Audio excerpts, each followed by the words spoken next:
Hai, masih bersama saya, Mr. Z, bicara. Tentu saja bicara tentang kebenaran berdasarkan fakta, data, dan realita. Teman-teman, beberapa waktu terakhir ini, Paula Verhoeven tidak bertemu dengan putranya, ya, karena kedua putranya tidak di sekolah atau tidak ke sekolah. Sementara pertemuan yang bisa dilakukan oleh Paula Verhoeven adalah di tempat itu, ya, di sekolah putranya. Dan beberapa hari terakhir, Paula Verhoeven juga ada kegiatan, ya, di Melbourne, Australia.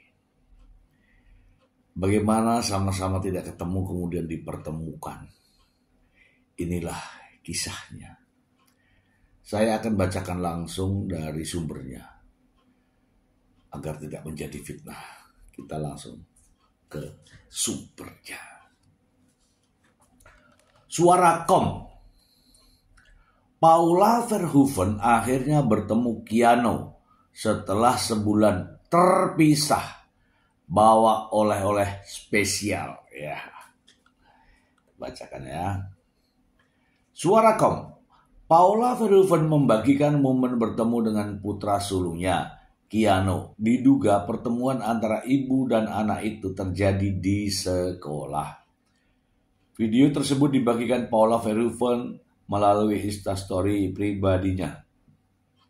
Dalam keterangannya, perempuan berdarah Belanda itu mengaku sudah 1 bulan lebih tidak bertemu dengan buah hatinya.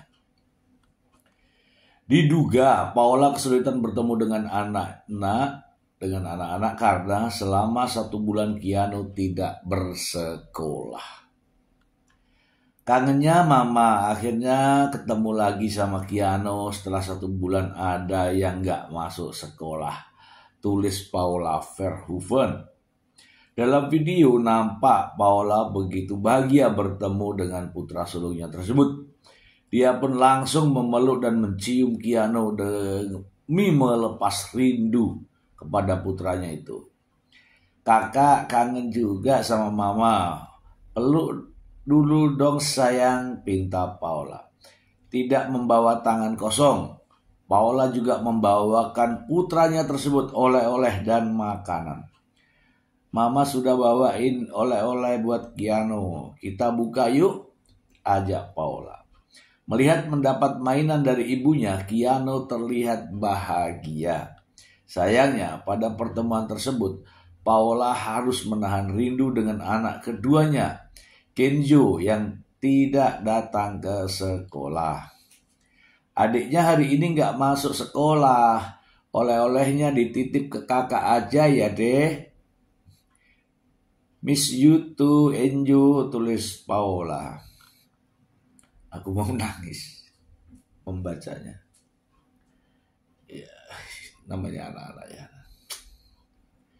Seperti diketahui, Paula Verhoeven mengaku kesulitan untuk bertemu dengan dua buah hatinya, Keanu dan Kenzo, setelah digugat cerai Mbak Imbong. Bahkan pertemuan terakhir Paula dengan buah hatinya terjadi pada Jumat 24 Januari 2025. Saat ini proses cerai Baim dan Paula belum ada tanda-tanda diputus pengadilan Jakarta Selatan. Diduga hak asuh anak menjadi pemicu proses cerai mereka belum juga rampung hingga saat ini. Oke teman-teman semua. Kita bahas nanti, ya. Saya ingin membuat prolog dulu, ya. Jadi ceritanya begini. Keanu dan Kenzo diajak oleh sang sutradara yang sedang mengembangkan karir, ya, membuat film, dan itu dibintangi sama dua putranya. Sehingga kedua putranya ini tidak masuk sekolah. Dan pertemuan antara ibunya Paula dan anak-anaknya itu di sekolah. Bagaimana bisa ketemu putranya kalau tidak masuk sekolah gitu ya. Jadi memang ada ketidaksinkronan di sini ya. Di sisi lain Mbak Imbong mengajak putranya untuk syuting dan pergi ke luar kota, tidak meminta izin juga kepada Paula Verhoeven. Oke, sehingga sidang kemarin Paula hadir juga disampaikan begitu. Dan setelah sidang itu minggu lalu ya, Paula langsung terbang ke Melbourne, Australia. Ya, ada kegiatan di sana. Saya ada sedikit liputan terkait dengan aktivitas Paula Verhoeven di Melbourne, Australia. Nggak main-main. Di sana ternyata ada undangan untuk kegiatan amal. Supaya tidak menjadi fitnah, kita langsung ke videonya. Apa kabar semuanya? Katanya ini yang paling rame ya? Paling jauh dari mana? Tahun sekali, Lebaran. Kedatangan saya di Melbourne ini sebenarnya diminta oleh Ustaz Fatih, Cinta Quran Foundation, untuk membantu bersama-sama berpartisipasi menggalang dana untuk pembangunan Masjid Baitul Makmur dan juga Islamic Center pertama juga terbesar di dunia Australia. Begitu saya ditawarin sih, saya dengan senang hati, insya Allah kalau apa yang bisa saya bantu pasti, dan ada waktunya pasti saya akan bantu. Apalagi ini kan niatnya mulia ya gitu, untuk membangun Islamic Center yang memang memfasilitasi umat-umat muslim, khususnya orang-orang Indonesia yang di Melbourne atau kayak kita sebagai turis yang datang di Melbourne untuk berkegiatan secara Islami di sini gitu. Dan sebenarnya kalau untuk pakai hijab itu, saya tuh ada rasa pengen pakai hijab itu di tahun 2019 gitu. Saat waktu itu hamil anak pertama, lagi umroh gitu. Rasa pengen pakai hijab itu timbul saat itu. Jadi waktu aku hamil, cuman memang mungkin ya belum kepanggil secara utuh. Jadi kayak benar kalau kata orang, waktu pakai hijab tuh biasanya kayak panas. Jadi ada kepinginan tapi gitu, panas terus kalau pakai hijab tuh kayak apa sih, budek gitu, nggak dengar kayak gitu kan. Jadi pokoknya ada aja, tapi kepengen misalnya pakai jilbab gitu sekali-sekali itu udah seneng, udah mulai browsing dan mendukung lah satu sama lainnya. Jadi saya juga sekolah dari TK. Selain video tadi, ada juga beberapa video lain ya, aktivitas Paula di Australia ya, di Melbourne, Australia. Ya menarik ya untuk dilihat kegiatan Paula Verhoeven. Tapi sendirian, jadinya saya juga ikut sedih. Ayo kita lihat videonya. Kita udah pagi-pagi jam 9 udah ke South Melbourne Market. Kita lihat tuh isinya apa aja.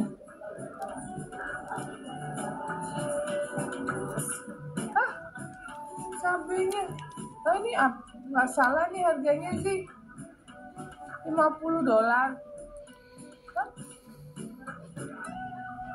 100.000, Mbak, ini harganya 500.000, Mbak. 100.000 ini. Iya, harganya kok mahal banget nih. Kok harganya? Hah? Ini pedesan. Aku shock. Cabai rawit. Cabai setan ini lebih setan, lebih di atas setan apa dajjal ya? Cabai dajjal ini. Ya Allah, ini nggak terlalu pedes.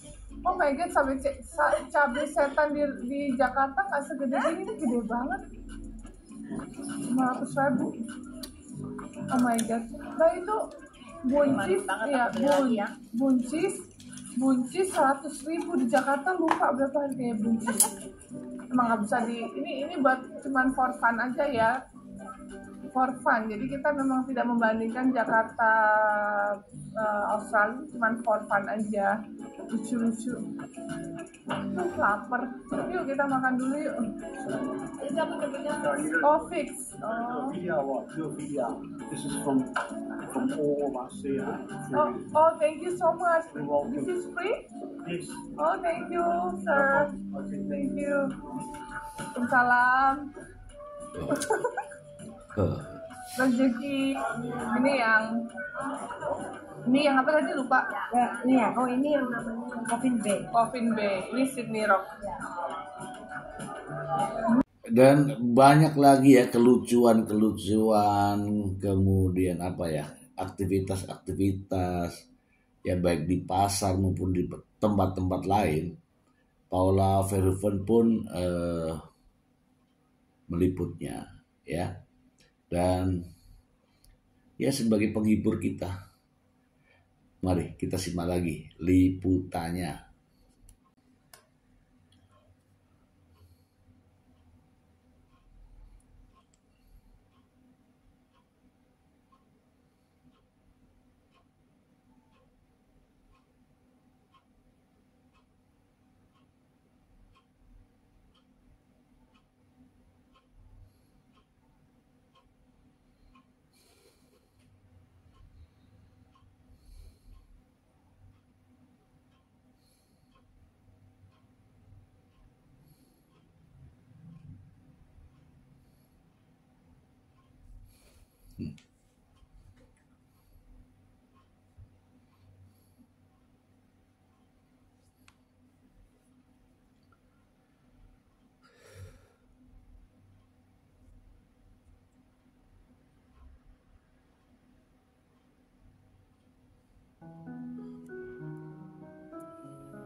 Assalamualaikum warahmatullahi wabarakatuh. Alhamdulillah nih tadi pagi tuh aku udah sampai di Melbourne. Cuacanya Masya Allah lagi sejuk banget. Dan hari ini case yang ini tuh panas, tapi ada angin-anginnya. Nah mungkin karena ini juga udah penghujung summer kali ya, udah mau memasuki bulan Ramadan. Dan setahu aku umat muslim di Australia ini tuh cukup banyak ya, tapi aku tuh sempat dengar juga sayangnya di situ belum ada tempat yang cukup untuk kegiatan seperti kayak kajian, terus kumpul-kumpul tausiah gitu. Di situ belum banyak gitu. Nah karena itu aku insya Allah mau mensupport untuk wakaf pembangunan Islamic Center Indonesia pertama dan juga terbesar di benua Australia bersama Cinta Quran Foundation dan IMCV Baitul Makmur. Dan insya Allah juga Islamic Center ini akan menjadi tempat yang bermanfaat untuk teman-teman muslim yang tinggal di Melbourne, dan tentunya saat kamu juga nih datang ke Melbourne ini semoga akan menjadi berkah dan juga manfaat buat kita semua. Kegiatan-kegiatan di Melbourne, Australia ternyata sebuah kegiatan yang sangat luar biasa ya. Ini menunjukkan bahwa Paula walaupun sedang mengalami problem rumah tangganya, dia itu tetap peduli dengan aktivitas-aktivitas keagamaan, bahkan sebagai pelopor ya untuk membangun sebuah kajian, dan bahkan ada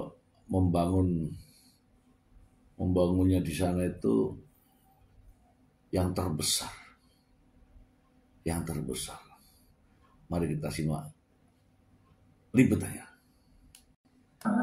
Katolik, SMA baru sekolah. Jadi sebenarnya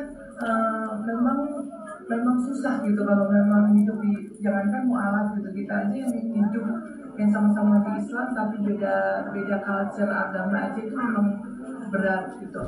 Sebenarnya itu ada PR dari orang tuanya. Nah mungkin kan juga saat itu orang tua saya juga sama-sama sibuk bekerja, jadi tidak fokus ke anak-anak untuk mendidik agama Islam. Nah, jadi punya pandangan atau pikiran bahwa nantinya kalau saya punya anak, menurut saya pendidikan Islam itu harus kita tanamkan dari sejak dini. Salah satu yang saya pelajari juga saat itu adalah sebisa mungkin kita dari hamil, dari anak di dalam kandungan itu selalu didengarkan ayat-ayat.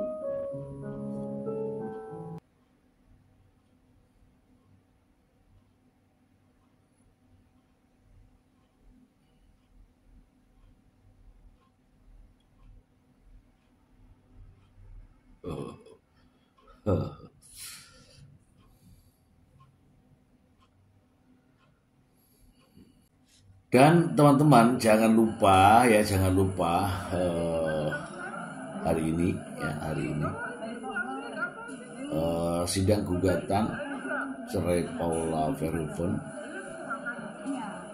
akan berlangsung, dan ini yang menentukan mengapa hakim akan menyandingkan semua bukti-bukti yang sudah diajukan. Dan dari bukti-bukti yang sudah diajukan ini, hakim akan segera mengambil kesimpulan. Dan setelah itu langsung akan ada putusan. Saya akan terus mengabarkan secara update terkait dengan berita proses persidangan dan hasil gugatan cerai ini. Saya akan kabarkan untuk teman-teman semua. Semoga bermanfaat. Terima kasih.